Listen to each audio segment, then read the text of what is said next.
It's not often you see pomp and ceremony in a tube station, but today's celebration of Piccadilly Circus's new look couldn't camouflage the latest major controversy to hit the tube. Turning the laws of supply and demand upside down, LRT plan to raise fares in order to stop their customers using the network. The number of people using the tube has increased by 60% since 1982, and parts of the underground are reaching capacity. LRT say safety must come first, demand must be cut, and raising fares is the fairest way. You have two options. You physically restrain them, which would be bitterly resented and wrong, or you leave them with the choice and use the price mechanism.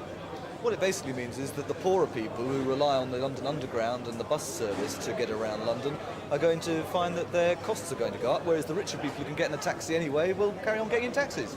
The buses will still be running. There are 4,800 buses that ply London's roads every day.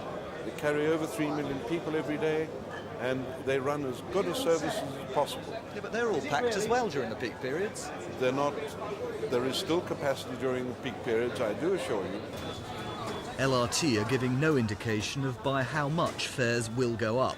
But since the idea is to deter people from using the system, it's got to be by more than inflation. London Underground insiders tell us a rise of between 10 and 15% is likely next January, following a 12% rise earlier this year. That means most single fares will go up by 20 pence a journey, and the minimum up from 60 to 70 pence.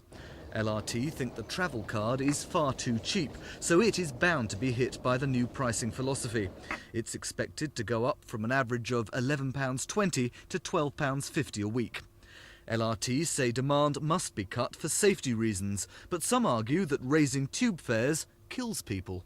The real way to save lives and to avoid injuries on the Underground is to get more people on it and off the roads.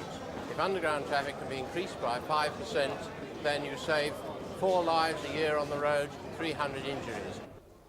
Meanwhile, even Richard Hope was pleased with the new Piccadilly Circus station. Because it was more attractive, he said, it would attract more people. But LRT, who spent £19 million on the project, want less people, don't they?